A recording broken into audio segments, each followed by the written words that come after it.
안녕하세요, 시윤TV입니다.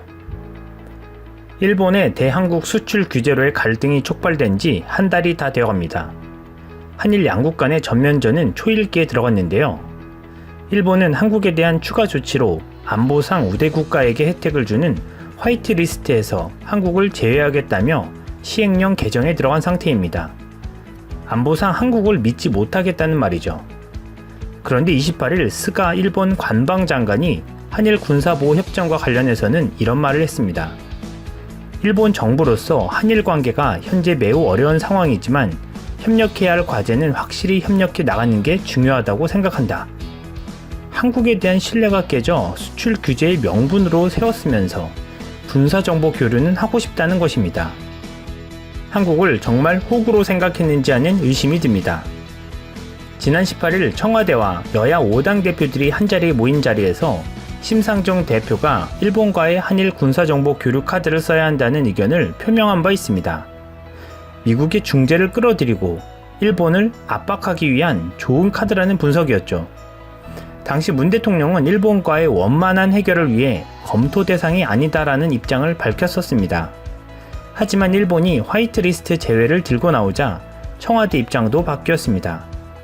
한일 군사교류 협정 카드를 쓸 수 있다는 것입니다.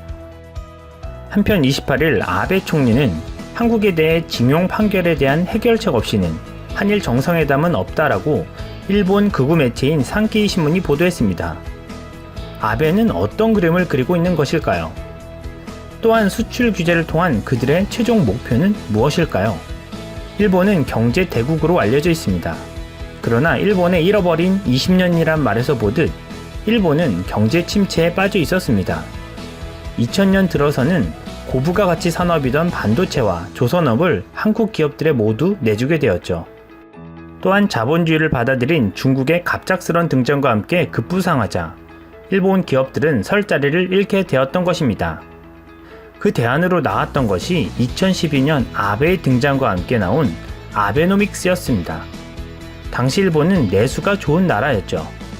내수가 좋다는 것은 자급자족이 잘 되어 시장에 돈이 잘 돈다는 것이었습니다. 하지만 아베는 계속해서 국제사회에서 뒤처지는 듯한 일본의 수출력에 날개를 달아주고 싶었습니다. 결국 정치적 기반을 아베노믹스로 해서 내각을 구성합니다. 국내 기업 환경을 혁신적으로 바꿔 기업 규제를 대폭 철폐하고 세계 시장에서도 경쟁력을 갖추도록 여건을 조성하겠다는 것이었죠. 성장을 우선시하는 경제 철학인 낙수효과를 기대한 것입니다. 여기서 낙수효과란 고소득층의 소득 증대가 소비 및 투자 확대로 이어져 저소득층의 소득도 증가하게끔 만드는 효과를 말합니다.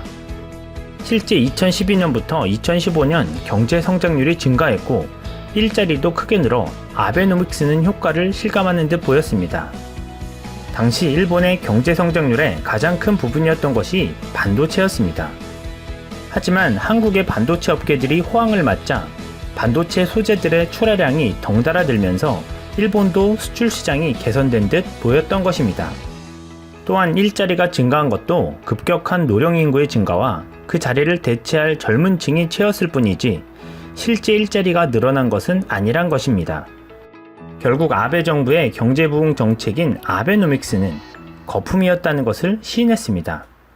2017년 경제재정 백서에서 경기 회복이 가계에 미치지 못하고 있다고 말한 것이죠.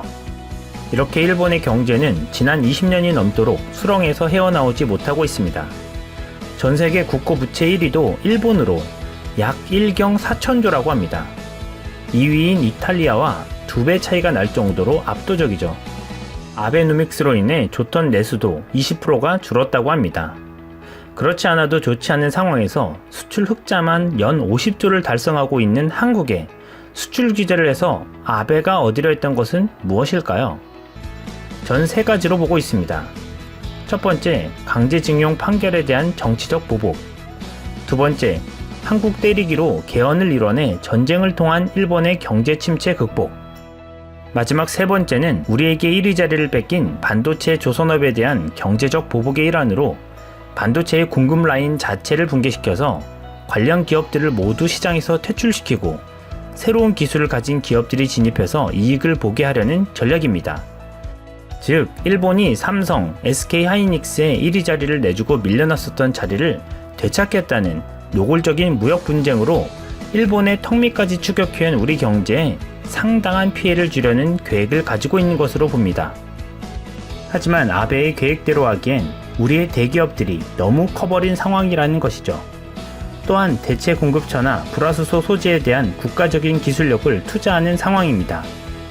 전 세계 반도체의 72.6%를 차지하는 삼성전자와 SK 하이닉스를 건드려 생산의 차질을 빚게 만든다면 전 세계의 스마트폰, TV, PC, 서버 등을 만들어내는 IT 업계들이 큰 혼란을 겪게 될 것입니다. 아베의 보복으로 시작된 국제 무역 질서 훼손이 국제사회에서 거대한 역풍으로 불어닥칠 수 있다는 것을 명심해야 할 것입니다. 이상 시온TV였습니다.